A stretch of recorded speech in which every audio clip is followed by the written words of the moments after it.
ಅಥವಾ ವಿದೇಶದ ಏರ್ಪೋರ್ಟ್ಗಳಲ್ಲಿ, ನಮ್ಮ ದೇಶದ ಏರ್ಪೋರ್ಟ್ಗಳಲ್ಲಿ ನೀವೆಲ್ಲ Singapore, Malaysia, Dubai, Hong Kong, Europe, America ಎಲ್ಲ ಹೋಗ್ತಾ ಇರ್ತೀರಾ, ಬರ್ತಾ ಇರ್ತೀರಾ. ನೂರಾರು ಜನ ಏರ್ಪೋರ್ಟ್ ಅಲ್ಲಿ ಕಾಣ್ತಾರೆ, ನೂರಾರು ಜನ ಓಡಾಡ್ತಾ ಇರ್ತಾರೆ, ಎಲ್ಲ ಕಾಣ್ತಾ ಇರ್ತಾರೆ. ಭಾರತೀಯರು ನೂರಾರು ಜನ ಕಾಣ್ತಾ ಇರ್ತಾರೆ. ಈಗ ಲಂಗು ಲಗಾಮಿಲ್ದಂಗೆ ಅಲಿತಾ ಇದ್ದಾರೆ ಇಂಡಿಯನ್ಸ್. ಅದರಲ್ಲಿ ಇವರಿಬ್ಬರೇ ಕನ್ನಡಿಗರು ಅಂತ ಹೆಂಗ್ ಕಂಡುಹಿಡಿತೀರಿ? ನನ್ನ ಹತ್ರ ಒಂದು ಉಪಾಯ ಇದೆ. ನೆಕ್ಸ್ಟ್ ಟೈಮ್ ನೀವು ಹೋದಾಗ ಮರೀದೇ ಇದನ್ನ ನೀವು ಅಪ್ಲೈ ಮಾಡಬೇಕಿದ್ದು, ಆಯ್ತಾ? ಯಾವ ಇಬ್ಬರು ಭಾರತೀಯರು ಇಂಗ್ಲಿಷಲ್ಲಿ ಮಾತಾಡ್ತಾರೋ ಆ ಬಡ್ಡಿ ಮಕ್ಕಳೇ ಕನ್ನಡ.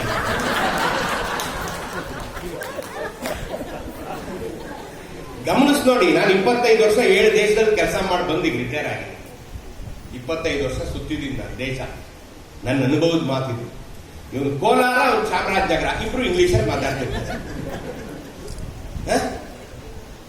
ಆಮೇಲೆ ಓಹೋ ಅಂತ ಬೇರೆಯವ್ರು ನೋಡಿ, ಅದೇ ಮಲಯಾಳಿಗಳು, ಅವ್ರು ನೀವೆಲ್ಲಿ ಸ್ವರ್ಗ ಕರ್ಕೊಂಡು ಹೋಗ್ಬಿಡಿ, ಅವ್ರು ತಮಿಳಲ್ಲೇ, ಮಲಯಾಳಲ್ಲೇ, ಹಿಂದಿಲೇ ಮಾತಾಡೋದು. ನಮ್ಮವ್ರು ಮಾತ್ರ ಯಾಕೆ? ನಮ್ಮಲ್ಲಿ ಅಭಿಮಾನ ಕಡಿಮೆ, ನಿರಭಿಮಾನ. ನೀವು ಬೆಳಗಿನ ಫ್ಲೈಟ್ ತಗೊಂಡ್ರೆ, ಯಾವ್ದಾದ್ರು ಊರಿಗೆ ಹೋಗ್ಬೇಕಾದ್ರೆ ಬೆಳಗಿನ ಫ್ಲೈಟ್ ತಗೋಬೇಕು ನೀವು, 6ರಿಂದ 9 ಗಂಟೆ. ಆಗ ನ್ಯೂಸ್ ಪೇಪರ್ ಇಟ್ಟಿರ್ತಾರೆ ಓದಕ್ಕೆ. ಚೆಕ್ ಇನ್ ಡೆಸ್ಕ್ ಪಕ್ಕದಲ್ಲಿ ಎಲ್ಲಾ ನ್ಯೂಸ್ ಪೇಪರ್ ಇಟ್ಟಿರ್ತಾರೆ. ಒಂದು ರ್ಯಾಕೆ ಇದೆ, ಕನ್ನಡ ಪೇಪರ್ ಇಡಲ್ಲ. ನಾವು ಹೋಗಿ ಕೇಳಬೇಕು, ಎಲ್ಲಮ್ಮ ಕನ್ನಡ ಪೇಪರ್ ಕೊಡಿ ಅಂತ ಅವ್ರಿಗೆ ಕೇಳಿದ್ರೆ, ಕನ್ನಡದಲ್ಲೇ ಕೇಳಿದ್ರೆ ಈ ಡೆಸ್ಕ್ ಕೆಳಗಡೆಯಿಂದ ಕೈ ತಕೊಡುತ್ತಾ ಹುಡುಗಿ. ನಾನು ಯಾಕಮ್ಮ ನಿನಗೆ ಇಲ್ಲಿಟ್ಟಿಲ್ಲ, ಅಲ್ಲಾಕಮ್ಮ ರ್ಯಾಕಲ್ಲಿ ಇಟ್ಟಿದ್ದ, ಇಲ್ಲಿಟ್ಟಿದ್ಯಾ ಅಂದ್ರೆ, ಯಾರು ಕೇಳಲ್ಲ ಸರ್, ನೀವೇ ಕೇಳೋದಿಲ್ಲ ಅಂತ ಮೂತಿಗೆ ತಿವಿತಾರೆ. ಅಂದ್ರೇನು? ನಮ್ಮ ಏರ್ಪೋರ್ಟಿನಲ್ಲಿ ನಾವು ನಮ್ಮ ಮನಸ್ಸಿನಲ್ಲಿ ಏನಿದೆ, ಕನ್ನಡ ಪೇಪರ್ ಹಿಡ್ಕೊಂಡು ನಾನು ಏರೋಪ್ಲೇನ್ ಒಳಗಡೆ ಹೊರಟು ಅಂದ್ರೆ ನನ್ನ ಗೌರವ ಏನಾಗ್ಬೇಕು? ಕನ್ನಡ ಪೇಪರ್ ಹಿಡ್ಕೊಂಡು ಹೊರಟೋದ್ರೆ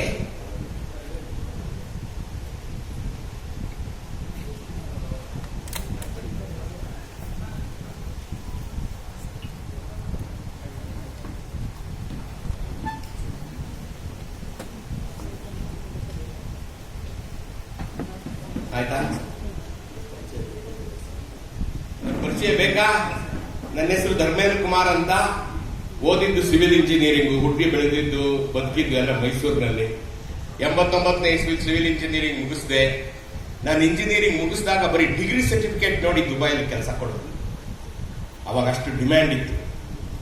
ಸೊ ನಾನು ಬಹಳ ಸುಲಭದಲ್ಲಿ ಸೌದಿ ಅರೇಬಿಯಾ ತಲುಪ್ಕೊಂಡೆ. 2 ವರ್ಷ ಹೋಗಿ ಬಂದ್ಬಿಡ್ತೀನಿ ಅಂತ ಮನೇಲಿ ಹೇಳಿ ಬಂದೆ. 25 ವರ್ಷ ಬರಕ್ಕಾಗ್ತದೆ ಕೆಲಸ ಬಿಟ್ಟು. ಆ ಸೆಳೆತ ಅಲ್ಲಿದೆ. ಯಾಕೆಂದ್ರೆ ಅಲ್ಲಿ ಪೇಪರ್ ಮೇಲೆ ಏನ್ ಸಂಬಳ ಬರೀತಾರೋ ಅಕೌಂಟ್ಗೂ ಅಷ್ಟೇ ಸಂಬಳ ಬರುತ್ತೆ. ಒಂದೇ ₹1 ಟ್ಯಾಕ್ಸ್ ಇಲ್ಲ, ಡಿಡಕ್ಷನ್ ಇಲ್ಲ, ಏನಿದೆ, ಎಲ್ಲ ದುಡ್ಡು ಹಂಗೆ ಬರುತ್ತದೆ. ಸೊ ಆ ಆಸೆಗೆ ನಾನು ಓದಿ ಅಲ್ಲೋದೆ ಜಿಂಬಾಬ್ವೆ, ಜಾಂಬಿಯಾ ಎಲ್ಲ ಕಡೆ ಸುತ್ತಾಡ್ಕೊಂಡು ಈಗ 2016 ಬಂದ್ಬಿಟ್ಟೆ. ಸಾಕಾಯ್ತು. 60 ವರ್ಷ ಆದ್ಮೇಲೆ ಅವರಲ್ಲಿ ಉಳಿಸ್ಕೊಳ್ಳಲ್ಲ, ಇನ್ನೊಂದು 2 ವರ್ಷಕ್ಕೆ ಅವರೇ ಕಳಿಸ್ಬಿಡೋರು. 60 ವರ್ಷ ಆದ್ಮೇಲೆ ಎಕ್ಸ್ಟ್ರೀಮ್ ಟೆಂಪರೇಚರ್ಸ್ ಅಲ್ಲಿ 55 ಡಿಗ್ರಿನಲ್ಲೂ ನಾನು ಕೆಲಸ ಮಾಡಿದ್ದೀನಿ. 62 ಡಿಗ್ರಿವರೆಗೂ ನಾವು ನೋಡಿದ್ದೀವಿ. 62 ಡಿಗ್ರಿ, 50-55 ಎಲ್ಲ ನಮಗೇನು ಅದು ದಿನನಿತ್ಯ. ಆ ಎಕ್ಸ್ಟ್ರೀಮ್ ಟೆಂಪರೇಚರ್ಸ್ ಅಲ್ಲಿ ಪ್ರಾಣ ಹೊಟ್ಟೋಗ್ಬಿಟ್ರೆ ಸಿಕ್ಕಾಪಟ್ಟೆ ದುಡ್ಡು ಕೊಡ್ಬೇಕಾಗುತ್ತೆ. ಆಯಿಲ್ ಅಂಡ್ ಗ್ಯಾಸ್, ಪೆಟ್ರೋಲ್ ಅನ್ನು ನಾವು ಪೆಟ್ರೋಲ್ ಆ ಫೀಲ್ಡ್ ಅಲ್ಲಿ ಕೆಲಸ ಮಾಡಿದೆ. ಸೊ ಇಲ್ಲಿಗೆ ಬಂದ್ಮೇಲೆ ಅಲ್ಲಿರುವಾಗ್ಲೇನೆ ಯಾವಾಗ ಇದೆಲ್ಲ ಶುರುವಾಯಿತು, ಈ ನಾನು ಓದಿದ ಇಂಜಿನಿಯರಿಂಗು, ಇಷ್ಟು ವರ್ಷ 40 ವರ್ಷ ಕೆಲಸ ಮಾಡಿದ ಇಂಜಿನಿಯರಿಂಗು ಅಂತಂದ್ರೆ, ಈ ಕನ್ನಡಿಗರ ನಿರ್ವಿಮಾನ ಈಗ ನಾನು ಹೇಳಿದಾಗ ನನ್ನ ಕಣ್ಣಿಗೆ ಬೀಳ್ತಾ ಇರೋದು, ಯಾವಾಗಲೂ ನನ್ನಲ್ಲಿ ಬೀಳ್ತಾ ಇರೋದು. ನಮಗೆ ನಾವು ಎಂಥ ಚಿನ್ನದ ನಾಡಿನಲ್ಲಿ, ಗಂಧದ ಬೀಡಿನಲ್ಲಿ, ನಾವು ಎಂಥ ಪುಣ್ಯ ಬೀಡಿನಲ್ಲಿ ನಾವು ಹುಟ್ಟಿದೀವಿ, ಬೆಳೆದಿದ್ದೀವಿ, ಬದುಕ್ತಾ ಇದ್ದೀವಿ ಅನ್ನೋದು ನಮಗೆ ಹೊರಗಡೆ ಹೋದಾಗಲಷ್ಟೇ ನಮಗೆ ಗೊತ್ತಾಗುತ್ತೆ. ನಾವು ಸಾಮಾನ್ಯ ಏನ್ ಮಾಡ್ತೀವಿ, ಇಲ್ಲಿಂದ ಹೊರಗಡೆ ಹೋಗಿ ಕೆಲಸ ಮಾಡೋರು, ಅಲ್ಲೊಂದು ಕನ್ನಡ ಸಂಘ ಕಟ್ಬಿಡೋದು, ಅಲ್ಲೇ ಹೋಗ್ತಿರೋದು, ಹೊರಗಡೆ ಪ್ರಪಂಚ ನೋಡಂಗಿಲ್ಲ. ಈ ಕನ್ನಡದಲ್ಲಿ ಒಂದು ಗಾದೆ ಇದೆ, ಹಬ್ಬದ ದಿನ ಹಳೆ ಗಂಡಾನೆ ಅಂತ. ನೀನ್ ಅಲ್ಲಿ ತನಕ ಹೋಗ್ಬಿಟ್ಟು ಇಲ್ಲಿ ಒಳ್ಳೆ ಸಾಂಬಾರ್ ತಿನ್ನಕ್ಕ ನೀ ಅಲ್ಲಿಗೆ ಯಾಕಪ್ಪ ಹೋದೆ? ಅಲ್ಲಿ ಜನ ಮನ, ಅವರ ಆಚಾರ ವಿಚಾರ, ಸಂಸ್ಕೃತಿ, ಭಾಷೆ ಎಲ್ಲ ಬೆರಿಬೇಕು. Be a Roman in Rome, ಆತರ ಇಲ್ಲ. ಹಂಗಾಗಿ ಅಲ್ಲಿ ಯಾರ ಜೊತೆ ನಮ್ಮ ಕನ್ನಡದವರು ಅಂದ್ರೆ ದೂರ ಇರಿ ನೀವು. ಬೆಂಗಳೂರಿಗೆ ಹೋದ್ಮೇಲೆ ಇದ್ದೇ ಇದೆ ನಿಮ್ ಜೊತೆ ಮಾತಾಡೋದು, ಇಲ್ಲೂ ಬಂದು 10ನೇ ಮೇಲ್ ಮಾತಾಡೋದು ಅಂತ. ಅಲ್ಲಿ ನನ್ನ ಜೊತೆ ಇದ್ದವರೆಲ್ಲ ಈ ಮಲಯಾಳಿಗಳು, ತಮಿಳ್ನವರು, ತೆಲುಗರು, ಎಲ್ಲ ಬೇರೆ ಭಾಷಿಕರು. ನಾವು ಹಳೆ ಮೈಸೂರು ಭಾಗದ ಜನ ಸೌದಿ ಅರೇಬಿಯಾ ಹೋಗೋ ನಮ್ಮವ್ರು ಏನಿದ್ರು ಸಾಫ್ಟ್ವೇರ್ ಇಂಜಿನಿಯರ್ ಆಗಬೇಕು, ಅಮೆರಿಕಾಗೆ ಹೋಗ್ಬೇಕು, ಯುರೋಪ್ಗೆ ಹೋಗ್ಬೇಕು. ನಮ್ಮವ್ರು ಹಿಂಗೆ. ನಾನೇ ಅಪರೂಪಕ್ಕೆ ಆ ಕಡೆ ಹೋದವರು. ಅವರೆಲ್ಲ ತುಂಬಾ ಜಂಬ ಕಚ್ಕೊಡೋರು, ಅದರಲ್ಲೂ ಎಸ್ಪೆಷಲಿ ಕೇರಳದವರು. ನಮ್ಮಲ್ಲಿ 4 ಏರ್ಪೋರ್ಟ್ ಇರೋದು ಇಷ್ಟೇ ರಾಜ್ಯ ನಮ್ದು. ನಮ್ಮ ಹತ್ರ 4 ಏರ್ಪೋರ್ಟ್ ಇದೆ. ಎರ್ನಾಕುಲಂ, ಕೊಚ್ಚಿನ್, ಕಣ್ಣಾನೂರು ಎಲ್ಲ ಇದೆ. ನಿಮ್ಮಲ್ಲಿ ಒಂದೇ, ಬೆಂಗಳೂರು. ಬೀದರ್ನವರು ಅಲ್ಲೇ ಇಳಿಬೇಕು, ಹಾಸನದವರು ಅಲ್ಲೇ ಇಳಿಬೇಕು, ಮೈಸೂರಿನವರು ಅಲ್ಲೇ ಇಳಿಬೇಕು. ಇದು ನಾವು ಕೊಲೀಗ್ಸ್ ಮಧ್ಯೆ ನಡೀತಿದ್ದಂತ ಒಂದು ಕಿಂಡಲ್ ಮಾಡೋರು ನನ್ನ ರೇಕ್ಸವರು. ನೀವು ಕರ್ನಾಟಕದ ಹಾಗೆ. ನನಗೆ ಅವಾಗ ಏನ್ ಹೇಳಬೇಕು ಅಂತ ಗೊತ್ತಾಗ್ತಾ ಇರಲಿಲ್ಲ. ಇದೆಲ್ಲ ಲಂಚ್ ಟೈಮಲ್ಲಿ, ಫ್ರೀ ಟೈಮಲ್ಲಿ ನಡೀತಾ ಇದ್ದಂತ ಸಂಭಾಷಣೆ. ಸರಿ ಮುಂದಕ್ಕೆ ತಳ್ತಾ ಇದ್ದೆ. ಬಟ್ ಇದು ತುಂಬಾ ಅತಿ ಆಗೋಯ್ತು ನನ್ನ ಮೇಲೆ ಈ ಪ್ರೆಷರ್. ಒಂದ್ಸರಿ ತಡೆಯಕ್ಕಾಗದೆ ನಮ್ಮ HR ನಮಗೆ ಪ್ರತಿ ವರ್ಷ 1 ತಿಂಗಳು ರಜಾ ಕೊಡ್ತಾರೆ, ಟಿಕೆಟ್ ಸಮೇತ, ಏರ್ ಟಿಕೆಟ್ ಸಮೇತ. ವರ್ಷಕ್ಕೆ 1 ತಿಂಗಳು ನಮಗೆ ರಜಾ ಊರಿಗೆ ಬರೋಕ್ಕೆ. ಆ ಊರಿಗೆ ಬರ್ಬೇಕಾದ್ರೆ ನಾನು ಹೇಳ್ದೆ, ನೋಡಪ್ಪ ನೀನು ದುಬೈ ಟು ಬೆಂಗಳೂರು ಕೊಡಬೇಡ, ದುಬೈ ಟು ಕ್ಯಾಲಿಕಟ್ ಕೊಡು ನನಗೆ. ನಮ್ಮ HR ಮ್ಯಾನೇಜರ್ ಹೇಳಿದ್ರೆ, ನೀನು ಬೆಂಗಳೂರನ್ನಲ್ವಾ? ಹೌದು. ಮತ್ತೆ ಯಾಕೆ ಕ್ಯಾಲಿಕಟ್ಗೆ? ಇವ್ರು ಹೊಡೆತ ಹೆಂಗಿದೆ ನನಗೆ ಈ ಮಲಯಾಳಿಗಳದ್ದು ಅಂದ್ರೆ, ನಾನು ಹೋಗಿ ನೋಡ್ಬೇಕು. ಇವ್ರದ್ದೇನು 4 ಇಂಟರ್ನ್ಯಾಷನಲ್ ಏರ್ಪೋರ್ಟ್, 4 ಏರ್ಪೋರ್ಟ್ ಅಂತ ಅವಲ್ಲ, ಹೋಗಿ ನೋಡೇ ಬಿಡೋಣ. ಅದನ್ನ ಅಲ್ಲಿಂದ ಬಸ್ಸಲ್ಲಿ ಬರ್ತೀನಿ ನಾನು, ನೀನು ಕೊಡಪ್ಪ. ಆಯ್ತು ಅಂತ ಕೊಟ್ಟ. ಅಲ್ಲಿಗೆ ಹೋಗಿಳಿದೆ ಬೆಳಗ್ಗೆ 6 ಗಂಟೆಗೆ. ಈಚೆ ಬಂದು ನೋಡ್ತೀನಿ, ನಮ್ಮ ಕಳಾಸಿ ಪಾಂಡೆ ಬಸ್ ಸ್ಟ್ಯಾಂಡ್ ಸಲ ಇದೆ, ಒಂದಿಷ್ಟು ಬಿಲ್ಡಿಂಗು, ಅದು ನೀವು ಇಂಟರ್ನ್ಯಾಷನಲ್ ಏರ್ಪೋರ್ಟ್ ಅಂತ ರೇಂಜಿಗೆ ಬಿಲ್ಡಪ್ ಕೊಡ್ತಾರೆ. ಅವ್ರು 4 ಏರ್ಪೋರ್ಟ್ ಸೇರಿಸಿ ನಮ್ಮ ಏರ್ಪೋರ್ಟ್ ಕಾರ್ ಪಾರ್ಕ್ ಒಳಗೆ ಹಾಕ್ಬಿಡ್ಬೋದು. ಏರ್ಪೋರ್ಟ್ ಅಲ್ಲ, ಏರ್ಪೋರ್ಟ್ ಕಾರ್ ಪಾರ್ಕ್ ಒಳಗೆ. ಆದ್ರೆ ಅವ್ರು ಅಷ್ಟು ಹೇಳ್ಕತ್ತಾರೆ. ನನ್ಗೆ ಅಲ್ಲೇ ಪಿಂಚಾಗಿದ್ದು, ಇದೇನಿದು, ನಾವಿಷ್ಟು ದೊಡ್ಡ ಏರ್ಪೋರ್ಟ್ ಇದೆ, ಇಷ್ಟು ಮಹಾನ್ ಕೆಲಸಗಳಾಗಿದೆ, ನಾವೇನು ಹೇಳ್ಕೊಳ್ಳೋದೇ ಇಲ್ಲ, ಇವ್ರು ಏನು ಇಲ್ಲದೆ ಇರೋರು ಈ ಮಟ್ಟಿಗೆ ಹೇಳ್ಕತ್ತಾರಲ್ಲ ಅಂತ ಅನ್ಸಕ್ ಶುರುವಾಯ್ತು. ಆಮೇಲೆ ಈ ತರ ಎಲ್ಲ ಪ್ರಸಂಗಗಳು, ಕನ್ನಡಿಗರ ನಿರಭಿಮಾನ, ವಿಮಾನದೊಳಗೆ ಪ್ರಜಾವಾಣಿ ಕನ್ನಡಪ್ರಭ ತಗೊಂಡು ಹಿಡ್ಕೊಂಡು ಹೋಗ್ಬಿಟ್ರೆ ನಮ್ಮ ಮರ್ಯಾದೆ ಏನಾಗಬೇಕು ಅಂತ ತಿಳಿಸುವಂತ ಕನ್ನಡಿಗರು ನಮ್ಮಲ್ಲಿ ಲಕ್ಷಾಂತರ ಜನ ಇದ್ದಾರೆ. ಮನೆಯಲ್ಲಿ ಟೀಪಾಯ್ ಮೇಲೆ ಇಡಕ್ಕೆ ಅಂತಾನೆ ಇಂಗ್ಲಿಷ್ ಪೇಪರ್ ತರಿಸೋ ಕನ್ನಡಿಗರಿದ್ದಾರೆ. ಅವ್ರು ದೇವರಾಣೆ ಅಂದವರಲ್ಲ, ಸುಮ್ಮನೆ ಟೇಬಲ್ ಮೇಲೆ ಯಾರು ಬಂದ್ರೆ ಹೆರಾಲ್ಡ್, ಹಿಂದೂ ಅಂತ ಕಾಣ್ಲಿ ಅಂತ ಸ್ಟೇಟಸ್ ಮೇಂಟೈನ್ ಮಾಡಕ್ಕೆ ಇಂಗ್ಲಿಷ್ ಪೇಪರ್ ತರಿಸೋ ಕನ್ನಡಿಗರಿದ್ದಾರೆ. ಇವರಲ್ಲಿ ಕನ್ನಡದ ಕಿಚ್ಚನ್ನ ಹತ್ಸೋದು ಹೇಗೆ ಅಂತ ಯೋಚನೆ ಮಾಡ್ತಾ ಇದ್ದೆ. ಬರೆಯೋದಕ್ಕೆ ಶುರು ಮಾಡಿದೆ. ಒಂದು ಪುಸ್ತಕನೂ ಬರೆದೆ, ಮರೆತು ಹೋದ ಮೈಸೂರಿನ ಪುಟಗಳು, ಮಹಾರಾಜರ ಬಗ್ಗೆ. ಪುಸ್ತಕ ಓದೋರೇ ಓದ್ತಿರ್ತಾರೆ. ಅದು ಮೇಲ್ಮಟ್ಟದ್ದು 2% ಜನ ಓದ್ತಾರೆ ಕನ್ನಡಿಗರು. ಎಲ್ಲಾರ್ಗು ತಿಳಿಸ್ಬೇಕಲ್ಲ. ನಾನು ಬರೀ ಪುಸ್ತಕನೇ ಬರ್ಕೊಂಡಿದ್ದೀನಿ, ಇವತ್ತು ನೀವು ನನ್ಗೆ ಕಲಿಸ್ತಿರ್ಲಿಲ್ಲ, ಹೌದಾ? ಹೆಂಗ್ ಹೇಳೋದು ಇದನ್ನ ಅಂದ್ಬಿಟ್ಟು ಆವಾಗ ಈ ವಿಡಿಯೋ ಮಾಡಕ್ ಶುರು ಮಾಡಿದೆ. ಇಲ್ಲಿವರೆಗೂ ಒಂದು 3,3,4,000 ವಿಡಿಯೋ ಮಾಡಿದ್ದೀನಿ. ಪ್ರತಿದಿನ ವಿಡಿಯೋ ಹಾಕ್ತೀನಿ. ಈಗ ಇಲ್ಲೇ ಕೂತ್ಕೊಂಡು ಒಂದು ವಿಡಿಯೋ ಪೋಸ್ಟ್ ಮಾಡಿದೆ. ಈಗ ನನ್ನ ಟೈಮ್ ಆಯ್ತು 3:30 ಅಂತ. ಸೊ ಇದು ನನ್ನ ಸ್ಥೂಲ ಪರಿಚಯ ಆಯ್ತಾ. ಈಗ ವಾಪಸ್ ನಮ್ಮ ಕನ್ನಡಿಗರ ನಿರಭಿಮಾನಕ್ಕೆ ಬರೋಣ. ಸೊ ಯಾಕೆ ಈ ನಿರಭಿಮಾನ ನಮಗೆ? ಯಾಕೆ ಅಂತಂದ್ರೆ ನಮಗೆ ನಮ್ಮ ಬಗ್ಗೆ ನಮ್ಗೆ ಹೇಳ್ಕೊಟ್ಟಿಲ್ಲ. ನಮ್ಗೇನ್ ಹೇಳ್ಕೊಟ್ಟಿದ್ದಾರೆ? ಕನ್ನಡ ಅಂದ್ರೆ ಸಾಹಿತ್ಯ, ಕನ್ನಡ ಅಂದ್ರೆ ಜ್ಞಾನಪೀಠ, ಕನ್ನಡ ಅಂದ್ರೆ ಸಾಹಿತಿಗಳು, ಕನ್ನಡ ಅಂದ್ರೆ ದೊಡ್ಡ ದೊಡ್ಡ ಕಾವ್ಯಗಳು, ಖಂಡಗಳು, ಅದು ಇದು. ನಮಗೆ ಅರ್ಥ ಆಗದೇ ಇರುವಂತ ಕಬ್ಬಿಣದ ಕಲರೇ ಕನ್ನಡ, ಕನ್ನಡ ಭಾಷೆ. ಇದು ನೀವು ಪ್ರೀತಿಸಿ ಇದ್ರೆ, ನಾವೆಲ್ಲ ಕಾಮನ್ ಪೀಪಲ್, ಸಾಮಾನ್ಯ ಜನ, ಅದು ತಲೆ ಮೇಲಿಂದ ಹೋಗುತ್ತೆ, ನಮ್ಗೆ ಯಾವ್ದು ಅರ್ಥವಾಗಲ್ಲ. ಸೊ ನಾವು ದೂರ ಆಗುತ್ತೆ. ಆದ್ರೆ ಕನ್ನಡ ಅಂದ್ರೆ ಏನು? ಬರೀ ಭಾಷೆ ಅಲ್ಲ. ಕನ್ನಡ ಅಂದ್ರೆ ಬರೀ ಭಾಷೆ ಅಲ್ಲ, ಅದೊಂದು ಬದುಕು, ಅದೊಂದು ಸಂಸ್ಕೃತಿ. ನಮ್ದು ಕನ್ನಡಿಗ, ಕರ್ನಾಟಕ ಅನ್ನೋದೊಂದು ಸಿಗ್ನೇಚರ್ ಸ್ಟೈಲು. ನಮಗೆ ನಮ್ಮದೇ ಆದಂತ ಒಂದು ಬದುಕಿದೆ ಕನ್ನಡಿಗರಿಗೆ. ನಾವು ನೀರು ಕೇಳಿದ್ರೆ ಮಜ್ಜಿಗೆ ಕೊಡೋ ಜನ. ಹಿಂದೆಲ್ಲ ನಾವು ಚಿಕ್ಕ ಹುಡುಗರಾಗಿದ್ದಾಗ, ನಾವೆಲ್ಲ ಚಿಕ್ಕ ಹುಡುಗರಾಗಿದ್ದ ಕಾಲದಲ್ಲಿ ಕಾಲ್ನಡಿಗೆಯಲ್ಲಿ ಪ್ರಯಾಣವೇ ಎಲ್ಲಿಂದ ಎಲ್ಲಿಗೋ. ಸೈಕಲ್ಲೇ ಶ್ರೀಮಂತಿಕೆಯ ಪ್ರತೀಕ ಆಗಿದ್ದಂತ ಕಾಲದಲ್ಲಿ ನಡ್ಕೊಂಡು ಹೋಗ್ತಿದ್ದವ್ರು ಯಾರು ಮನೆ ಮುಂದೆ ನಿಂತ್ಕೊಂಡು ಸ್ವಲ್ಪ ತಾಯಿ ನೀರು ಕೊಡಿ, ಬಾಯಾರಿಕೆ ಆಗ್ತಾ ಇದೆ ಅಂದ್ರೆ ಒಳಗ್ ಕರೆದು ಕೂರಿಸಿ ಅವ್ರಿಗೆ ಮಜ್ಜಿಗೆ ಕೊಡೋರು, ನೀರು ಬೆಲ್ಲ ಕೊಡೋರು. ಕೂರಿಸಿ ಯಾವ ಕಡೆಯಿಂದ ಬಂದ್ರಿ, ಯಾವ ಕಡೆ ಪ್ರಯಾಣ, ಯಾರು ನೀವು, ಯಾವ ಜಾತಿ, ಏನ್ ಕತೆ ಲೆಕ್ಕ ಹಾಕಿ ನಿಮ್ಮೂರಲ್ಲಿ ಹೆಣ್ಣಿದೆಯೇ ಗಂಡಿದೆಯೇ ಕೇಳಿ ಒಂದು ಸಂಬಂಧನೇ ಬೆಳೆಸ್ಬಿಡೋರು ಅಲ್ವೇ? ಇದು ಕನ್ನಡಿಗ, ಇದು ಕನ್ನಡತನ. ಇದೆಲ್ಲ ಒಟ್ಟು ಸೇರಿದ್ರೆ ಕನ್ನಡನೇ ಹೊರತು ಬರೀ ಭಾಷೆ ಅಲ್ಲ. ಬರೀ ಭಾಷೆ ಅಲ್ಲ. ಕನ್ನಡ ಅಂದ್ರೆ ನಾವೆಲ್ಲ ನಮ್ದೇ ಆದಂತ ಒಂದು ಗುಣ ಇದೆ, ಕನ್ನಡಿಗರದ್ದೇ ಆದಂತ ಒಂದು ಗುಣ ಇದೆ, ಅದು ಕನ್ನಡತನ. ಆಯ್ತೆ?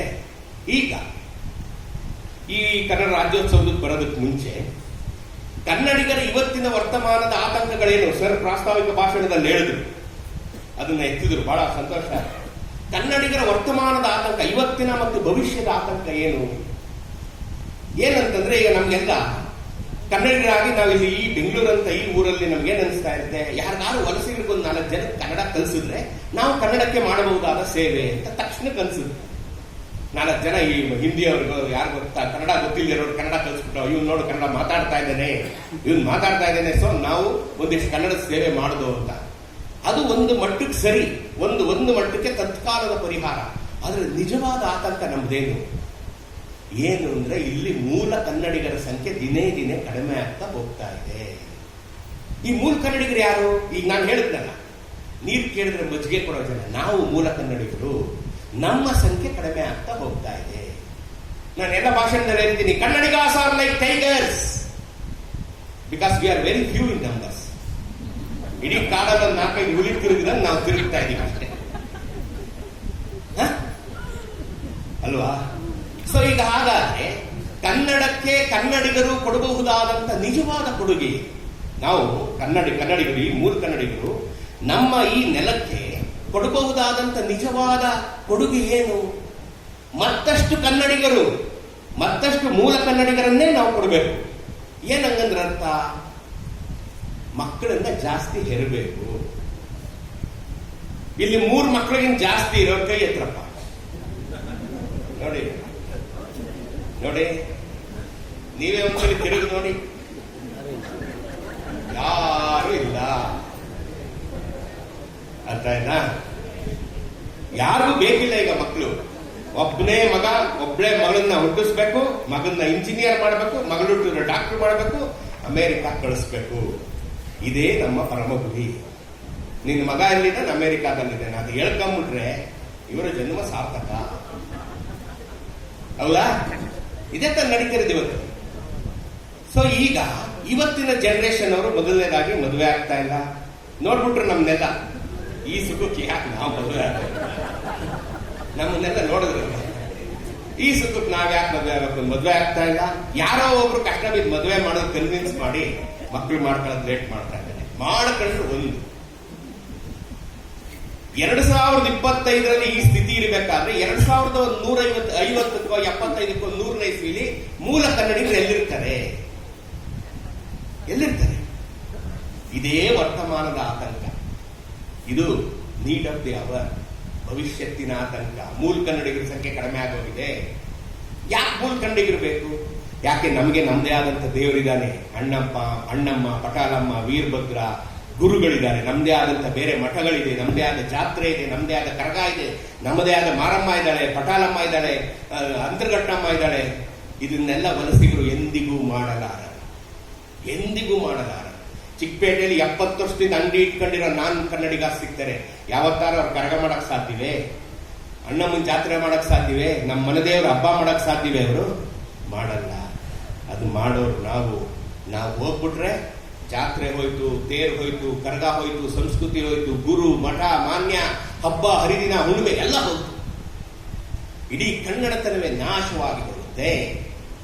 ಹಾಗಾಗಿ ನಾವು ಬೇಕು, ಮೂಲ ಕನ್ನಡಿಗರು ಬೇಕು. ವಲಸಿಗರಿಗೆ ನೀವು ಎಷ್ಟೇ ಕನ್ನಡ ಕಲಿಸ್ರಿ ಅವರೆಂದಿಗೂ ಕನ್ನಡಿಗರಾಗಲಾರರು. ನಾನೇ 25 ವರ್ಷ ಸೌದಿ ಅರೇಬಿಯಾದಲ್ಲಿದ್ದೆ, ನಾನೇ ಅರಬಿ ಮಾತಾಡ್ತಾ ಇದ್ದೆ ಅವ್ರ ಜೊತೆ. ನಾನು ಅರಬಿ ಆದ್ನೆ.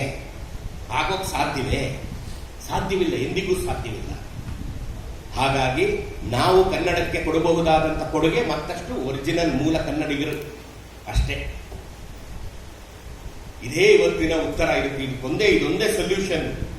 ಆದ್ರೆ ಅದೆಷ್ಟು ಮಟ್ಟಕ್ಕೆ ಸಾಧ್ಯವಾಗುತ್ತೆ ಅದು ನನಗೆ ಗೊತ್ತಿಲ್ಲ. ಇದು ಎರಡನೇದಾಗಿ, ಈಗ ನಾವು ರಾಜ್ಯೋತ್ಸವ ಮಾಡ್ತಾ ಇದೀವಿ. ರಾಜ್ಯೋತ್ಸವದಲ್ಲಿ ಎಲ್ಲೆಡೆ ಈ ಶಾಲು, ಬಾವುಟ, ಹಾರ, ಬಲೂನ್ ಎಲ್ಲ ಕಾಣ್ತಾ ಇದೆ. ಯಾಕಿದು? ಯಾಕೆ?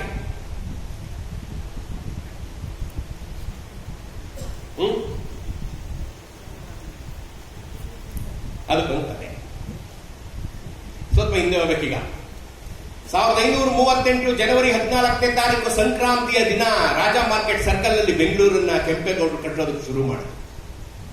ಸಂಕ್ರಾಂತಿಯ ದಿನ ಜನವರಿ 14, 1538ನೇ ಇಸ್ವಿಯಲ್ಲಿ ನಾಡಪ್ರಭು ಹಿರಿಯ ಕೆಂಪೇಗೌಡರು ಅವೆನ್ಯೂ ರಸ್ತೆಯಲ್ಲಿ ಗುದ್ಲಿ ಪೂಜೆ ಮಾಡಿ ಬೆಂಗಳೂರು ಕಟ್ಟಿದ್ರು.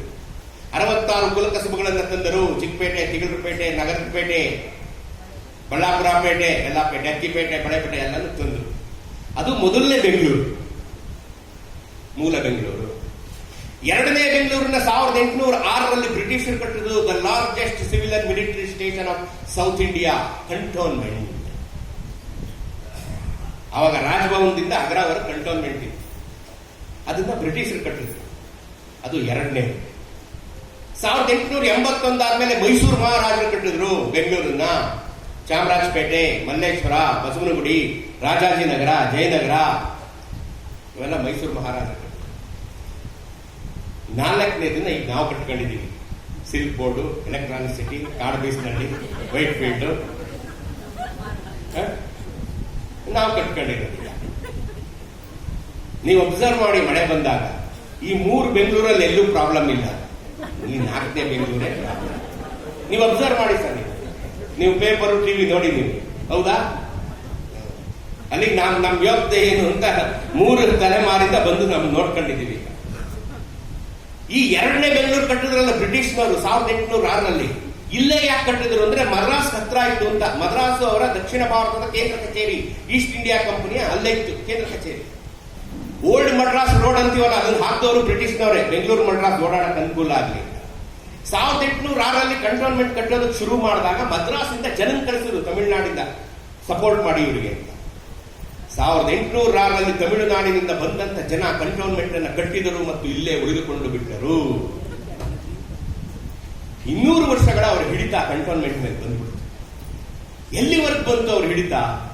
ನಮ್ಮ ಹಿರಿಯ ಚಿಂತಕರಾದ, ಸಾಹಿತಿಗಳಾದ, ಬರಹಗಾರರಾದ, ಹೋರಾಟಗಾರರಾದಂತ ಚಿದಾನಂದ ಮೂರ್ತಿ ಒಂದೊಂದ್ಸಾರಿ ಕಂಟೋನ್ಮೆಂಟ್ ಒಂದು ಸಿನಿಮಾ ಥಿಯೇಟರ್ಗೆ ಹೋಗಿ ಕೌಂಟರ್ ಒಳಗಡೆ ಕೈ ಹಾಕಿ ಒಂದು ಟಿಕೆಟ್ ಕೊಡಪ್ಪ ಅಂತ ಕೇಳಿದ್ರು. ಆಗ ಅವನೇನಂದ, ಕೌಂಟರ್ ಒಳಗಿದ್ದವನು, ನೀನ್ ಇದನ್ನ ತಮಿಳಲ್ಲಿ ಹೇಳಿದ್ರೆ ಕೊಡ್ತೀನಿ, ಕನ್ನಡದಲ್ಲಿ ಹೇಳಿದ್ರೆ ಕೊಡಲ್ಲ ಅಂದ. ನಮ್ಮ ಬೆಂಗಳೂರಿನ ಕಂಟೋನ್ಮೆಂಟ್ ಅಲ್ಲಿ ತಮಿಳರವನು ಒಳಗಡೆ ಕೂತ್ಕೊಂಡು ನೀನ್ ತಮಿಳಲ್ಲಿ ಕೇಳು ಟಿಕೆಟ್ನ ಅಂತ ಕೇಳಿದ.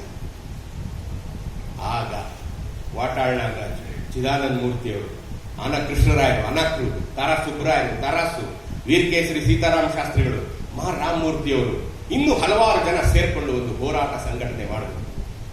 ಕಂಟೋನ್ಮೆಂಟ್ನಲ್ಲಿ ಹೋರಾಟ ಶುರು ಮಾಡಿದ್ರು. ಯಾವಾಗ ಕನ್ನಡಿಗರು ಹೋರಾಟವನ್ನು ಶುರು ಮಾಡಿದ್ರು, ಪ್ರತಿ ಹೋರಾಟ ಶುರು ಮಾಡಿದ ತಮಿಳರು DMK ಬಾವುಟ ಹಿಡ್ಕೊಂಡು ಬಂದು ನಮ್ಮ ಮೇಲೆ ಬಿದ್ರು. ಆಗ ಇವರೆಲ್ಲ ಮತ್ತೆ ಸಭೆ ಸೇರಿ, ಏನ್ ಇವರು ಇದೊಂದು ಬಾವುಟ ಮಾಡ್ತಾ ಇದ್ದಾರಲ್ಲ, ಇದು ಪ್ರತಿಯಾಗಿ ನಾವು ಒಂದು ಕನ್ನಡದ ಧ್ವಜವನ್ನು ಹುಟ್ಟು ಹಾಕಬೇಕು ಅಂತ ತೀರ್ಮಾನಿಸಿದಾಗ ಹುಟ್ಟಿದ್ದೇ ಇದು. ಮಾ ರಾಮಮೂರ್ತಿ ಈ ಬಾವುಟದ ಜನಕ. ಪ್ರಾತಸ್ಮರಣೀಯ ಹೋರಾಟಗಾರರಾದ ಮಾ ರಾಮಮೂರ್ತಿಯವರು ಈ ಬಾವುಟದ ಜನಕ. ಕನ್ನಡದ ತಾಯಿ ಭುವನೇಶ್ವರಿಗೆ ಅರಿಶಿಣ ಕುಂಕುಮ ಹಚ್ಚೋದರ ಪ್ರತೀಕವಾಗಿ ಅರಿಶಿಣ ಕುಂಕುಮ ಕಲರ್ ಅನ್ನ ಈ ಬಾವುಟಕ್ಕೆ ಇಟ್ಟು ಕನ್ನಡಿಗರ ಅಸ್ಮಿತೆ, ಕನ್ನಡಿಗರ ಸ್ವಾಭಿಮಾನ, ಕನ್ನಡಿಗರ ಹೋರಾಟಕ್ಕೆ ಪ್ರತಿಯಾಗಿ, ಅದರ ಅಸ್ಮಿತೆಯಾಗಿ, ಸಂಕೇತವಾಗಿ ಈ ಬಾವುಟವನ್ನು ಹುಟ್ಟು ಹಾಕಿದ್ದು ಮಾ ರಾಮಮೂರ್ತಿಯವರು. ನಮ್ಮೆಲ್ಲರ ಹೋರಾಟದ ಸಂಕೇತ, ಸ್ವಾಭಿಮಾನದ ಸಂಕೇತ ಆಯಿತು. ಗೊತ್ತಾಯ್ತಾ? ಇನ್ಮೇಲೆ ಯಾರು ಯಾಕೆ ಇದು ಹಾಕೊಂಡಿದೀವಿ, ಯಾಕೆ ಬಾವುಟ ಹಾಕೊಂಡಿದೀವಿ ಅಂದ್ರೆ ಗೊತ್ತಿಲ್ಲ ಅನ್ನಂಗಿಲ್ಲ. ನೀವು ಹೇಳ್ಬೇಕು ಎಲ್ಲಾರ್ಗು. ಕೇಳದೇ ಇದ್ರು ಈಗ ಹೋಗಿ ಮನೇಲಿ ನಿಮ್ಮ ಮಕ್ಕಳಿಗೆ ಅವ್ರಿಗೆ ಹೇಳ್ಬೇಕಿದ್ದನ್ನ ತಿಳ್ಕೋಬೇಕು. ಅವರು ಮೊದಲೇ ನಾವು ಜನ ಕಡಿಮೆ ಇದೀವಿ, ಅದು ಗೊತ್ತಿಲ್ಲದೆ ಇರೋದಾಗ್ಬಿಟ್ರೆ ಇನ್ನೂ ಕಷ್ಟ. ಆಯ್ತಾ? ಈಗ ರಾಜ್ಯೋತ್ಸವ ಯಾಕೆ ಮಾಡ್ತೀವಿ? ಯಾಕೆ? ರಜೆ ಸಿಗುತ್ತೆ, ಇನ್ನೇ ನಮಗೂ ಮಾಡಕ್ ಕೆಲಸವಿಲ್ಲ. ಮಾಡ್ತೀವಿ, ಸರ್ಕಾರ ರಜೆ ಕೊಟ್ಟಿದೆ ಅಲ್ವೇ? ಅದಕ್ಕೆ ಇನ್ನೊಂದು ಸ್ವಲ್ಪ ಹಿಂದೆ ಬರುತ್ತೆ. ನವೆಂಬರ್ 1, 1956 ಭಾರತದ ಎಲ್ಲ ರಾಜ್ಯಗಳು ಉದಯವಾದ ದಿನ. ಕಾಶ್ಮೀರ ಒಂದು ಬಿಟ್ರೆ ಭಾರತದ ಎಲ್ಲ ರಾಜ್ಯಗಳು ಉದಯವಾದ ದಿನ ನವೆಂಬರ್ 1, 56ನೇ ಇಸ್ವಿಲಿ. ಆಯ್ತಾ? ಆಂಧ್ರ, ತಮಿಳುನಾಡು, ಕೇರಳ, ಮಹಾರಾಷ್ಟ್ರ, ಗುಜರಾತ್, ರಾಜಸ್ಥಾನ, ಮಧ್ಯಪ್ರದೇಶ ಎಲ್ಲ ನವೆಂಬರ್ 1ನೇ ತಾರೀಕಿಗೆ ಆಗಿದ್ದು. ಅವ್ರಿಗೆಲ್ಲ ನವೆಂಬರ್ 1ನೇ ತಾರೀಕು just day, salary receiving day, ಸಂಬಳ ತಗೊಳ್ಳೋ ದಿನ ಅಷ್ಟೇ, ಬೇರೆ ಏನಿಲ್ಲ ಅವ್ರಿಗೆ. ಅಕ್ಟೋಬರ್ 1, ನವೆಂಬರ್ 1, ಡಿಸೆಂಬರ್ 1, ಜನವರಿ 1 ಅವ್ರಿಗೇನು ಫರಕ್ಕೆ ಇಲ್ಲ, ಸೇಮ್ ಅವ್ರಿಗೆ. ನಮಗೆ ಮಾತ್ರ ಹಬ್ಬ, ಸರ್ಕಾರದಿಂದ ರಜಾ. ಯಾಕೆಂದ್ರೆ ನಾವು ಪಟ್ಟಂತ ನೋವು, ತ್ಯಾಗ, ಪ್ರಾಣ ತ್ಯಾಗ ಅವರು ಪಡಲಿಲ್ಲ. ಇದಕ್ಕೆ ಇನ್ನೊಂದು ಕಥೆ. ಮೇ 4, 1799 ಶ್ರೀರಂಗಪಟ್ಟಣದಲ್ಲಿ ಐತಿಹಾಸಿಕ 4ನೇ ಆಂಗ್ಲೋ ಮೈಸೂರು ಯುದ್ಧ ಆಯಿತು. 4th Anglo Mysuru war, May 4, 1799. Tipu Sultan versus British. ಆಯ್ತಾ ನೋಡಿ, ಇವತ್ತು ಕಾಕತಾಳೀಯವಾಗಿ ಟಿಪ್ಪು ಸುಲ್ತಾನರ ಹುಟ್ಟಿದ ದಿನ ನವೆಂಬರ್ 20. ಅದೇ ಮೇ 4, 1799 ಯುದ್ಧ ಆಯ್ತು. ಬ್ರಿಟಿಷರಿಗೆ ನಾವು ಏಕಾಂಗಿಯಾಗಿ ಟಿಪ್ಪು ಸುಲ್ತಾನರನ್ನ ಗೆಲ್ಲಲು ಸಾಧ್ಯವಿಲ್ಲ ಅಂತ ಗೊತ್ತಿತ್ತು. ಹಾಗಾಗಿ ಹೈದರಾಬಾದಿನಿಂದ ನಿಜಾಮರನ್ನ, ಪುಣೆಯಿಂದ ಮರಾಠರನ್ನ ಕರ್ಕೊಂಡ್ಬಂದರು. 3 ಜನ ಸೇರಿ ಶ್ರೀರಂಗಪಟ್ಟಣದಲ್ಲಿ ಮೈಸೂರು ಸೈನಿಕರ ಮೇಲೆ ಯುದ್ಧವನ್ನ ಮಾಡಿದರು. ಟಿಪ್ಪು ಸುಲ್ತಾನರು ಆ ಯುದ್ಧದಲ್ಲಿ ಹುತಾತ್ಮರಾದರು. ಇಡೀ ಭಾರತ, ಮೈಸೂರು ಸೇರಿದಂತೆ ಇಡೀ ಭಾರತ ಬ್ರಿಟಿಷರ ಕೈಗೆ ಬಂತು. ಈಗ ಹೈದರಾಬಾದ್ನಿಂದ ನಿಜಾಮರನ್ನ, ಈ ಕಡೆಯಿಂದ ಮರಾಠರನ್ನ ಕರ್ಕೊಂಡ್ ಬಂದಿದ್ರಲ್ಲಪ್ಪ ಪುಣೆಯಿಂದ. ಯುದ್ಧ ಗೆದ್ದಾಯ್ತು, ಅವ್ರಿಗೆ ದಾರಿ ಖರ್ಚು, ಯುದ್ಧದ ಖರ್ಚು ಎಲ್ಲ ಕೊಡಬೇಕಲ್ಲ. ಇಡೀ ಕರ್ನಾಟಕವನ್ನ 5 ಭಾಗ ಮಾಡಿ ಹರಿದು ಹಂಚಿಬಿಟ್ಟರು. ಹುಬ್ಬಳ್ಳಿ, ಧಾರವಾಡ, ಬೈಲೊಂಗ್ಲ, ಕಿತ್ತೂರು, ಬೆಳಗಾವಿ ಇದನ್ನ ಕಿತ್ತು ಮರಾಠರಿಗೆ ಕೊಟ್ಟರು. ಅದು ಬಾಂಬೆ ಕರ್ನಾಟಕ ಅನ್ಸ್ಕೊಳ್ತಾ ಕಾಲ. ಬೀದರು, ಗುಲ್ಬರ್ಗ, ರಾಯಚೂರು, ಕೊಪ್ಪಳ ಈ ಭಾಗವನ್ನ ಕಿತ್ತು ನಿಜಾಮರಿಗೆ ಕೊಟ್ಟರು. ಅದು ಹೈದರಾಬಾದ್ ಕರ್ನಾಟಕ ಅನ್ಸ್ಕೊಳ್ತು.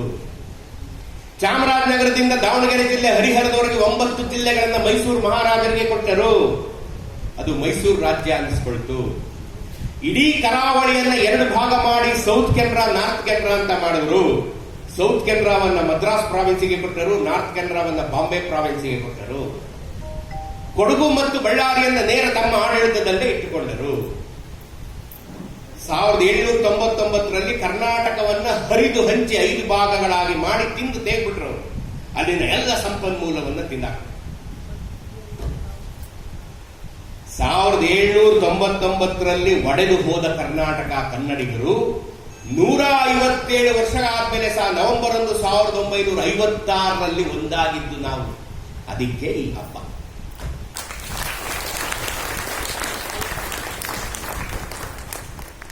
ಗೊತ್ತಾಯ್ತಾ ಯಾಕೆ ಈ ಹಬ್ಬ ಮಾಡ್ತೀವಿ ಅಂದ್ರೆ, ಈಗ ನಾನು ಹೇಳಿದಷ್ಟು ಸುಲಭ ಇಲ್ಲ. ಅದು ನಾವೊಂದು ಲೈನಲ್ಲಿ ಹೇಳ್ಬಿಟ್ರೆ ಈ ತರ ಆಯ್ತು ಅಂತ, ಅಷ್ಟು ಸುಲಭ ಇಲ್ಲ. ಹೈದರಾಬಾದ್ ನಿಜಾಮ 47ನೇ ಇಸವಿನಲ್ಲಿ ನಾನು ಭಾರತದ ಒಕ್ಕೂಟಕ್ಕೆ ಸೇರುವುದಿಲ್ಲ ಅಂತ ಘೋಷಣೆ ಮಾಡ್ತಾನೆ. ನಾನು ಪಾಕಿಸ್ತಾನದ ಜೊತೆ ಹೋಗ್ತೀನಿ ಅಂತ ಹೇಳ್ತಾನೆ.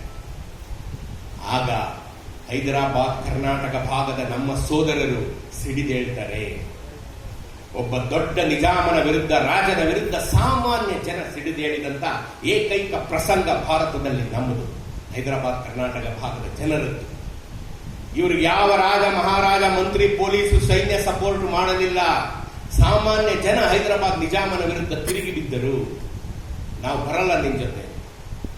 ಇವರನ್ನೆಲ್ಲ ಮಟ್ಟ ಹಾಕೋದಕ್ಕೆ ಹೈದರಾಬಾದ್ ನಿಜಾಮ ರಜಾಕಾರರು ಅಂತ ಒಂದು ಅತ್ಯಂತ ಕ್ರೂರವಾದಂತ ಸೈನ್ಯವನ್ನು ಹುಟ್ಟಾಕ್ತಾನೆ. ಅವರೆಷ್ಟು ಕ್ರೂರಿಗಳು! ಹೆಂಗಸರು ಮಕ್ಕಳೆಂದದೆ ಕಡಿದು ಕೊಂದರು. ಮನೆಯೊಳಗೆ ಇದ್ದವರನ್ನ ಬೀಗ ಹಾಕಿ ಹೊರಗಡೆಯಿಂದ ಬೆಂಕಿ ಹಚ್ಚಿ ಜೀವಂತವಾಗಿ ದಹಿಸಿ ಬಿಟ್ಟರು. ಊರುಗಳಿಗೆ ಬೆಂಕಿ ಹಚ್ಚಿದರು, ಕೊಟ್ಟಿಗೆಗಳಿಗೆ ಬೆಂಕಿ ಹಚ್ಚಿದರು, ದನದ ಮೇವಿಗೆ ಬೆಂಕಿ ಹಚ್ಚಿದರು, ಕೆರೆಗಳಿಗೆ ವಿಷ ಹಾಕಿದರು, ಜನ ನೀರು ಕುಡಿಯೋ ಬಾವಿಗೆ ವಿಷ ಹಾಕಿದರು. ಆದರೂ ನಮ್ಮ ಆ ಭಾಗದ ಕನ್ನಡಿಗರು ಬಗ್ಗಲಿಲ್ಲ, ಎದೆಗುಂದಲಿಲ್ಲ. ಲಕ್ಷಾಂತರ ಜನ ಹುತಾತ್ಮರ, ಲಕ್ಷಾಂತರ ಜನ ಪ್ರಾಣವನ್ನು ಕೊಟ್ಟರು. 13 ತಿಂಗಳ ಕಾಲ ಈ ಯುದ್ಧ ನಡೆಯಿತು. 13 ತಿಂಗಳು. ಸೆಪ್ಟೆಂಬರ್ 17, 1948ರಲ್ಲಿ ವಲ್ಲಭಾಯ್ ಪಟೇಲರು ಸೈನ್ಯ ತಕೊಂಡು ಬಂದು ಹೈದರಾಬಾದ್ ನಿಜಾಮನ್ನ ಬಗ್ಗಿಸಿದ ಮೇಲೆ ಇದು ಶಾಂತಿ ಆಯಿತು. ಅಷ್ಟರಲ್ಲಿ 13 ತಿಂಗಳಲ್ಲಿ ಲಕ್ಷಾಂತರ ಹೈದರಾಬಾದ್ ಕರ್ನಾಟಕ ಭಾಗದ ಕನ್ನಡಿಗರು ಹುತಾತ್ಮರಾಗಬಹುದು. ಯಾಕೆ? ಕನ್ನಡ ನಾಡಿನ ಜೊತೆ ಸೇರೋದಕ್ಕೆ ಅನ್ನೋ ಒಂದೇ ಕಾರಣಕ್ಕೆ, ನಮ್ಮ ಜೊತೆ ಸೇರ್ಕೋಬೇಕು ಅನ್ನೋ ಒಂದೇ ಕಾರಣಕ್ಕೆ. ಇಡೀ ಭಾರತಕ್ಕೆ ಒಂದು ಸ್ವಾತಂತ್ರ್ಯ ದಿನ, ನಮಗೆ 2 ಸ್ವಾತಂತ್ರ್ಯ ದಿನ. ಆಗಸ್ಟ್ 15 ಮತ್ತು ಸೆಪ್ಟೆಂಬರ್ 17. ಉತ್ತರ ಕರ್ನಾಟಕದಲ್ಲಿ 2 ರಜಾ ಇದೆ, ಇಂಡಿಪೆಂಡೆನ್ಸ್ ಡೇ. ಒಂದು 15th ಆಗಸ್ಟ್, ಇನ್ನೊಂದು 17th ಸೆಪ್ಟೆಂಬರ್. ಅಲ್ಲಿ 2 ಸಲ ಧ್ವಜಾರೋಹಣ ಮಾಡ್ತಾರೆ. ಗೊತ್ತಾಯ್ತಾ? ಎಲ್ಲರೂ ಓದಿದ್ರೆ ಇದನ್ನ? ಓದ್ಬೇಕಿತ್ತಲ್ವ ನಾವೆಲ್ಲ? ನಾವು ಓದಿದ್ದೇನು? ಅಕ್ಬರು, ಬೀರ್ಬಲ್ಲು, ಬಾಬರು ಅಲ್ವ ಸರ್? ಇರ್ಲಿ.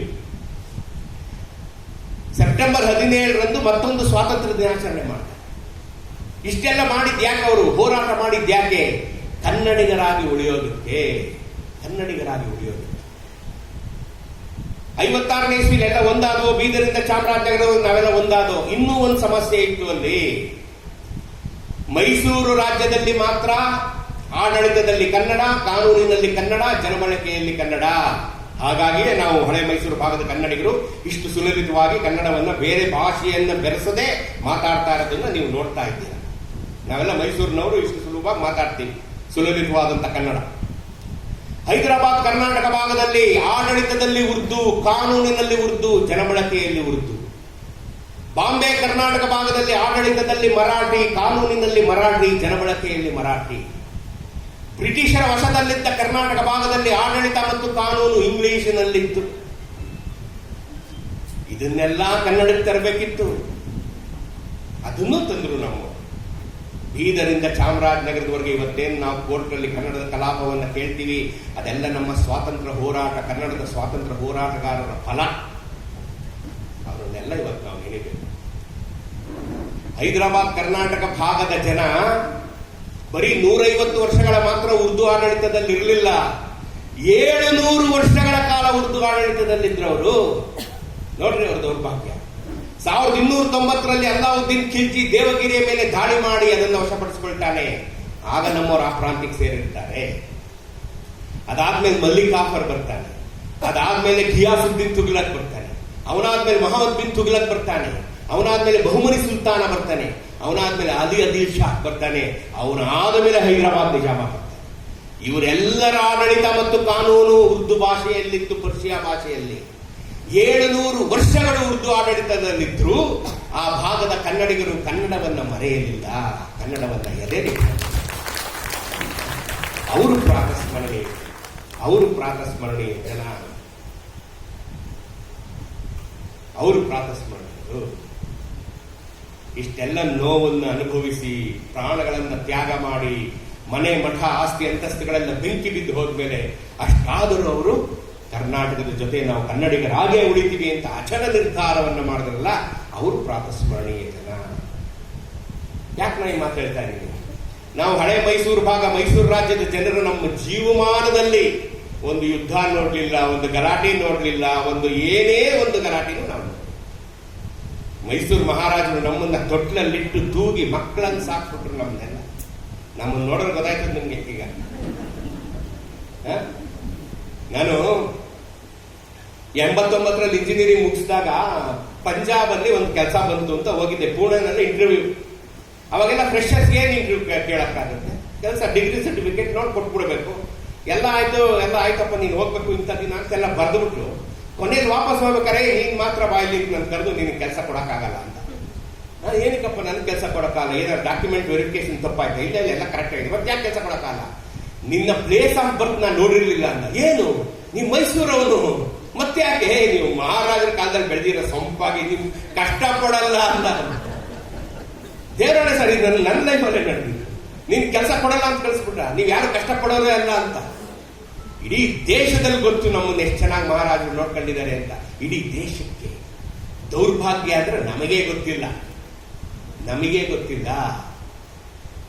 ಮಹಾರಾಜರ ಬಗ್ಗೆ ಒಂದೇ ಒಂದು ಸಾಲು ಪಠ್ಯ ಪುಸ್ತಕದಲ್ಲಿ, ಸಿನಿಮಾದಲ್ಲಿ, ಹಾಡುಗಳಲ್ಲಿ ಎಲ್ಲಾದ್ರೂ ಕೇಳಿದಿರೇನ್ರಿ? ಎಲ್ಲಾದ್ರೂ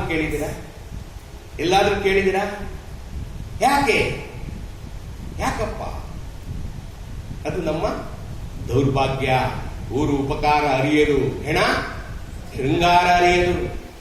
ಊರು ಉಪಕಾರ ಅರಿಯದು, ಹೆಣ ಶೃಂಗಾರ ಅರಿಯದು. ಮಹಾರಾಜರಷ್ಟೆಲ್ಲ ಮಾಡ್ಬಿಟ್ಟು ಹೋಗಿದ್ದು ಹೆಣಕ್ಕೆ ಶೃಂಗಾರ ಮಾಡ್ದಂಗಾಯ್ತು. ನಮಗೆಲ್ಲ ಇಷ್ಟು ಚೆನ್ನಾಗಿ ನೋಡ್ಕೊಂಡು ಹೋಗಿದ್ದು. ಆಯ್ತಾ? ಈಗ ಈ ಹಬ್ಬ ಮಾಡ್ಬೇಕಾದ್ರೆ ನೀವು ಉತ್ತರ ಕರ್ನಾಟಕ ಭಾಗದ ಜನರನ್ನು ನೆನೆಸ್ಕೋಬೇಕು. ಉತ್ತರ ಕರ್ನಾಟಕದ ಪ್ರಪ್ರಥಮ ಕನ್ನಡ ಶಾಲೆ 1831ರಲ್ಲಿ ಓಪನ್ ಮಾಡಿದಂತ ವಾಲ್ಟರ್ ಎಲಿಯಟ್ ಒಬ್ಬ ಬ್ರಿಟಿಷ್ ಅಧಿಕಾರಿ. ನೋಡ್ರಿ ಅವ್ರಿಗೇನಿತ್ತು, ತಮ್ಮ ಕೆಲಸ ಮಾಡ್ಕೊಂಬಂದು ತಾವಿರ್ಬೋದಾಗಿತ್ತು. ವಾಲ್ಟರ್ ಎಲಿಯಟ್ ಅನ್ನೋ ಬ್ರಿಟಿಷ್ ಅಧಿಕಾರಿ 1831 ಕನ್ನಡ ಶಾಲೆ ಓಪನ್ ಮಾಡ್ದ. ಅದೇನು ಹೆಚ್ಚಿಗಾರಿಕೆ? ಅವಾಗ ಅಲ್ಲಿನ ಸರ್ಕಾರ ಕನ್ನಡ ಶಾಲೆ ತೆರೆಯುವಂತಿಲ್ಲ ಅಂತ ಕಾನೂನು ಮಾಡಿತ್ತು. ಹೈದರಾಬಾದ್ ನಿಜಾಮ ಒಂದು ಉಗ್ರವಾದ ಕಾನೂನು ಮಾಡಿದ್ದ. ಉರ್ದು ಶಾಲೆಗಳಲ್ಲದೆ ಕನ್ನಡ ಶಾಲೆಯಿಂದ ತೆರೆದವರಿಗೆ ಮರಣದಂಡನೆ. ಆ ಮರಣ ದಂಡನೆಗೂ ಬಗ್ಗದಂತ ಉತ್ತರ ಕರ್ನಾಟಕ ಭಾಗದ ಲಿಂಗಾಯತ ಸ್ವಾಮಿಗಳು ತಮ್ಮ ಮಠಗಳಲ್ಲಿ ಕನ್ನಡವನ್ನ ಪಾಠ ಮಾಡಿದಂತ ಪ್ರಾತಸ್ಮರಣೆ. ಮಠಗಳಲ್ಲಿ ಮಕ್ಕಳನ್ನ ಕರ್ಕೊಂಬಂದು ಕನ್ನಡ ಪಾಠ ಹೇಳ್ಕೊಟ್ಟು ಕನ್ನಡ ಉಳಿಸಿದ್ರು. ನಾರ್ತ್ ಕರ್ನಾಟಕದಲ್ಲಿ ಒಂದು ಸರ್ನೇಮ್ ಇದೆ, ಸಾಲಿಮಠ್ ಅಂತ.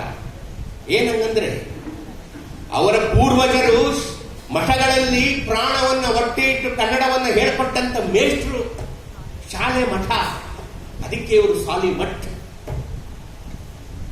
ಗೊತ್ತಾಯ್ತಾ? ಇನ್ನೊಂದು ಮುಂದೆ ನಿಮ್ಗೆ ಯಾರು ಸಾಲಿಮಠ್ ಅನ್ನೋರು ಸಿಕ್ಕಿದಾಗ ಅವ್ರಿಗೊಂದು ನಮಸ್ಕಾರ ಮಾಡಿ ಕಾಪಿ ಕೊಡಿಸ್ಬೇಕು. ಯಾಕೆಂದ್ರೆ ಅವ್ರ ತಾತ ಮುತ್ತಾತ ಪ್ರಾಣವನ್ನ ಒತ್ತೆ ಇಟ್ಟು, ಯಾರಿದ್ದಾರೆ ಇಲ್ಲಿ?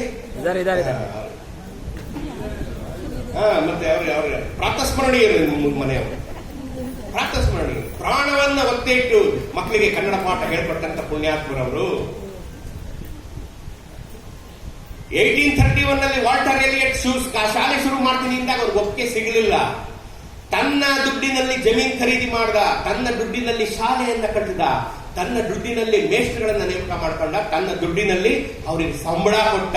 3 ವರ್ಷಗಳ ಕಾಲ ಕನ್ನಡ ಶಾಲೆಯನ್ನು ನಡೆಸಿದಂತ ಪ್ರಾತಸ್ಮರಣೀಯ ವಾಲ್ಟರ್ ಎಲಿಯಟ್. ಅವನನ್ನು ನಾವು ಈ ಸಂದರ್ಭದಲ್ಲಿ ನೆನಪಬೇಕು. ಇವರೆಲ್ಲ ಕನ್ನಡವನ್ನು ಕಟ್ಟಿದವರು. ಇವರೆಲ್ಲ ಇಷ್ಟೆಲ್ಲ ಕಷ್ಟಪಟ್ಟು ಮೈಸೂರಿನ ಜೊತೆಗೆ ಸೇರ್ಕೋಬೇಕು ಅಂತ ಆಸೆ ಪಟ್ಟವರು. ಯಾಕೆಂದ್ರೆ ಇಡೀ ಜಗತ್ತಿನಲ್ಲಿ ಲಂಡನ್ನಿಗೆ ಸಮನಾದಂತ ನಗರ ಯಾವ್ದಾರು ಇದ್ರೆ ಅದು ಮೈಸೂರಾಗಿತ್ತು. ಲಂಡನ್ನಿಗೆ ಯಾವ್ದಾದ್ರು ನಗರ ಸಮನಾಗಿದ್ರೆ ಅದು ಮೈಸೂರಾಗಿತ್ತು. ಈ ಮೈಸೂರು ರಾಜ್ಯದ ಜೊತೆ ನಾವೆಲ್ಲ ಸೇರ್ಕೋಬೇಕು ಅಂತ ಆಸೆ ಪಟ್ಟು ಪ್ರಾಣ ತ್ಯಾಗವನ್ನು ಲೆಕ್ಕಿಸದೆ, ಆಸ್ತಿ ಅಂತಸ್ತುಗಳ ನಾಶವನ್ನು ಲೆಕ್ಕಿಸದೆ ನಮ್ಮ ಜೊತೆ ಸೇರ್ಕೊಂಡ್ರು. ಹಾಗಾಗಿ 56ನೇ ಇಸ್ವಿಲಿ ನಾವು ಒಂದಾದಾಗ ಈ ರಾಜ್ಯಕ್ಕೆ ಏನಂತ ಹೆಸರಿತ್ತು? ಮೈಸೂರು ರಾಜ್ಯ ಅಂತ ಇತ್ತು. ಯಾಕೆಂದ್ರೆ ಕನ್ನಡ ಇಲ್ಲೇ ಬಳಕೆಯಲ್ಲಿದ್ದು, ಅತ್ಯಂತ ಸಂಪದ್ಭರಿತವಾದಂತ ರಾಜ್ಯ ನಮ್ಮದೇ ಆಗಿತ್ತು. ಹಾಗಾಗಿ ಇದು ಮೈಸೂರು ರಾಜ್ಯ ಅಂತ ಆಯ್ತು. ಆದ್ರೆ ಈಗ ಕರ್ನಾಟಕ ಅಂತ ಇದೆಯಲ್ಲ, ಕರ್ನಾಟಕ ಅಂತ ಪದ ಎಲ್ಲಿಂದ ಬಂತು?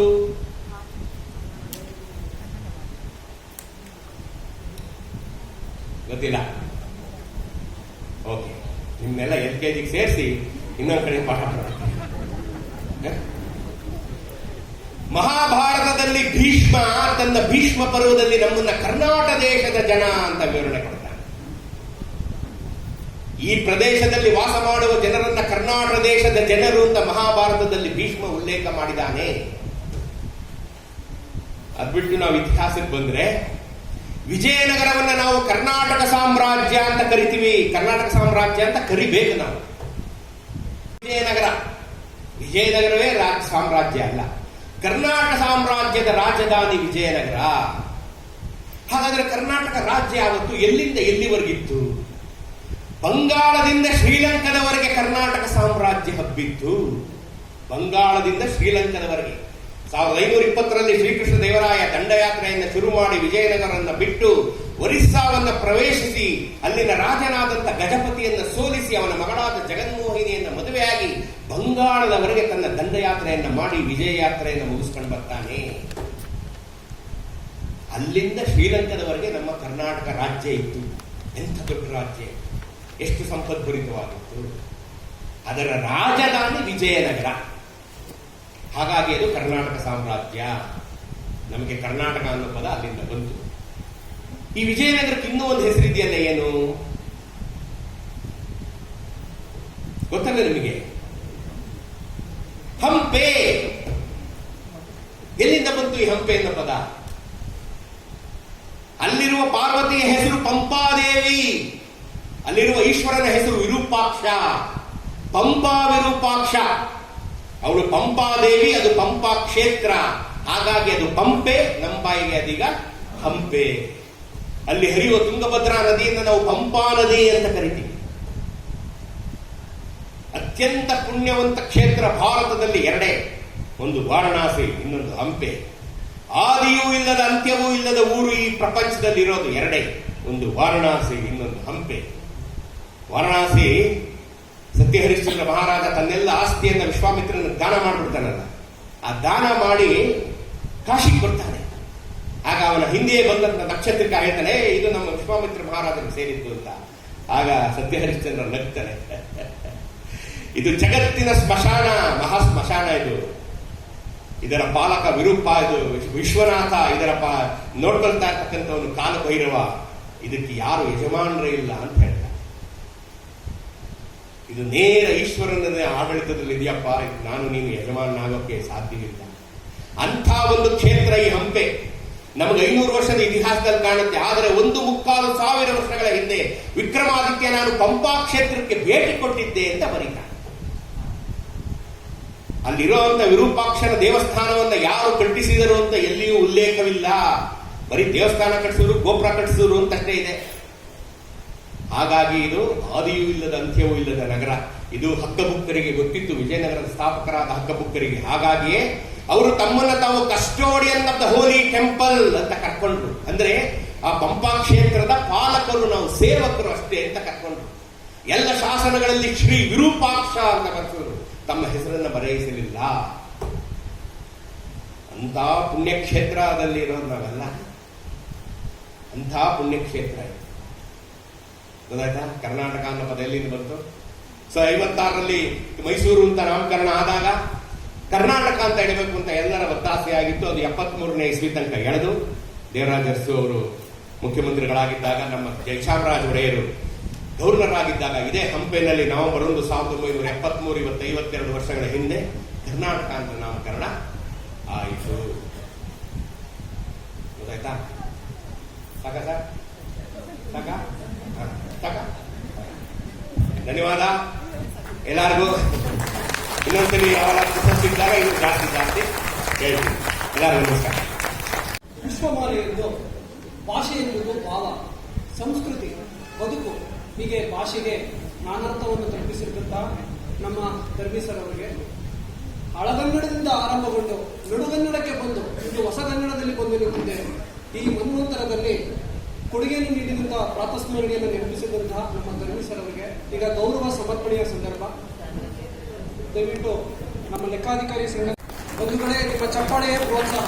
ಚಪ್ಪಾಳೆ ಅರಿತುಕೊಂಡು